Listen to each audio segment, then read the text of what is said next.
नमो नमः। अद्य वयं कारकविभक्तिप्रकरणं या पठिष्यामः। संबंधे षष्ठी विभक्ति भवति। षष्ठी शेषे संबंध में षष्ठी विभक्ति होती है। यह राम की पुस्तक है। एतत् रामस्य पुस्तकम् अस्ति। यह राम की पुस्तक है। इस पुस्तक का राम से संबंध है, इसलिए यहाँ षष्ठी विभक्ति हो गई। षष्ठी शेषे सूत्र से। यतश्च निर्धारणम, जब बहुतों में से किसी एक का जाति गुण क्रिया द्वारा विशेषता प्रकट होती है, तब विशेषण शब्दों के साथ इष्ठन या तम प्रत्यय का प्रयोग किया जाता है और जिससे विशेषता प्रदर्शित होती है उसमें षष्ठी अथवा सप्तमी विभक्ति होती है।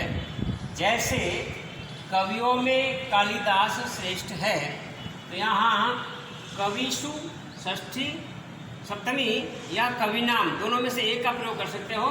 तो कविषु या कविनाम कवियों में कालिदासः श्रेष्ठ अस्ति।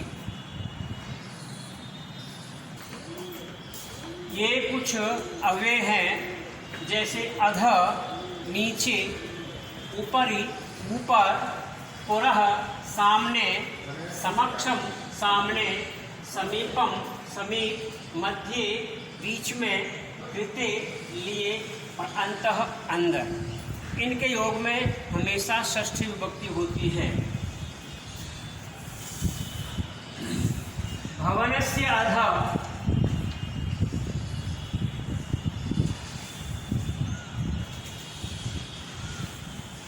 जलम अस्ति।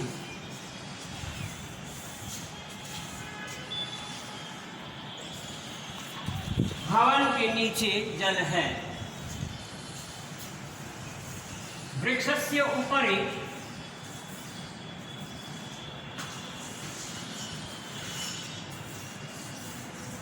खगाः सन्ति।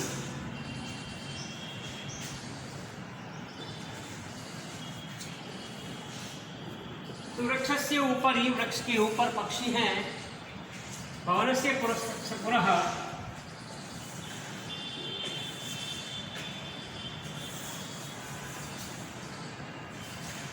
विद्यालय अस्ति।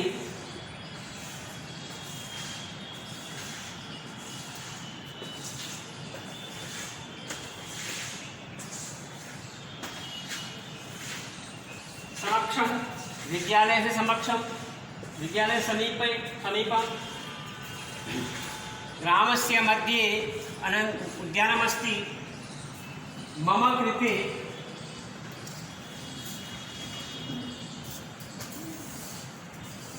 पुस्तकमस्ति।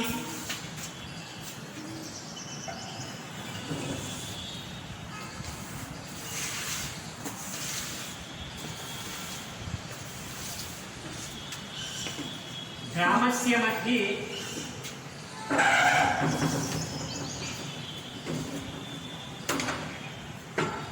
उद्यानमस्ति।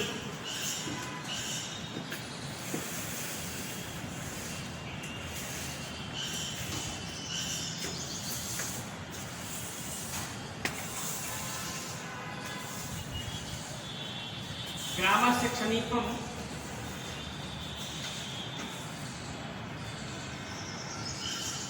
क्षेत्रमस्ति।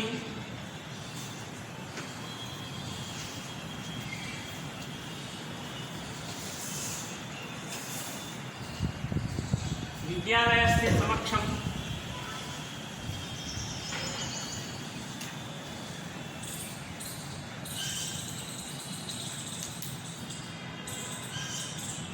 आपणमस्ति।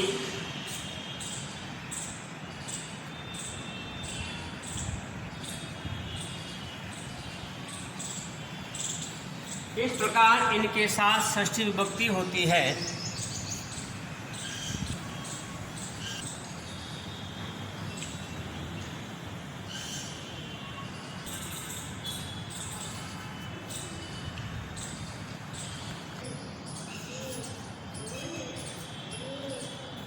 तुल्यार्थे ऋतुलोपमाभ्याम तृतीया अन्यतरस्याम।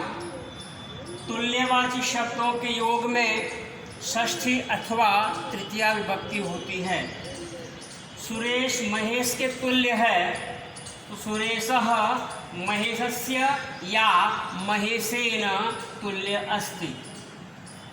सप्तमी विभक्ति आधारोधिकरणम। क्रियायाः सिद्धौ यः आधारः भवति तस्य अधिकरण संज्ञा भवति, अधिकरणे च सप्तमी विभक्ति भवति।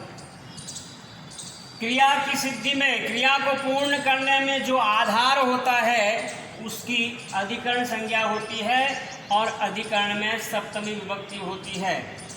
जैसे हम गांव में रहते हैं, वयम ग्रामे निवसामः, तो गांव हमारा आधार हो गया, तो आधारोधिकरण से अधिकरण संज्ञा हो गई और सप्तमी अधिकरणे च, और अधिकरण में सप्तमी विभक्ति होती है।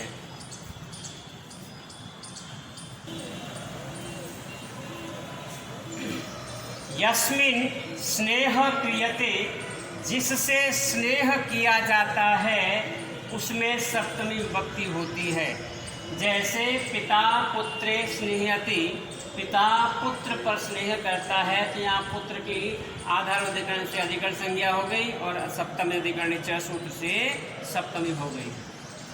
अगला, संलग्न और चतुरार्थक शब्दों में सप्तमी विभक्ति होती है। जैसे रामः स्वकार्ये लग्न अस्ति, राम अपने कार्य में लगा हुआ है। मोहनः संस्कृते चतुरः अस्ति, मोहन संस्कृत में चतुर है। यतश्च निर्धारणम, यदा एक क्रियायाः अनन्तरम अपरा क्रिया भवति तदा पूर्व क्रियायाः तस्याश्च कर्तरि सप्तमी विभक्ति भवति। जब एक क्रिया के बाद दूसरी क्रिया होती है तब पहली क्रिया और उसके कर्ता में सप्तमी विभक्ति होती है। जैसे रामे वनम गते दशरथ मृत या दशरथ प्राणान अत्यजत, तो यहाँ कर्ता में सप्तमी हो गई और यहाँ क्रिया में सप्तमी हो गई। तो रामे वनम गते, पहली क्रिया हुई राम के वन जाने पर और दूसरी क्रिया हुई दशरथ ने प्राण त्याग दिए। तो पहली क्रिया के बाद जब दूसरी क्रिया होती है तो पहली क्रिया में और उसके कर्ता में सप्तमी विभक्ति होती है।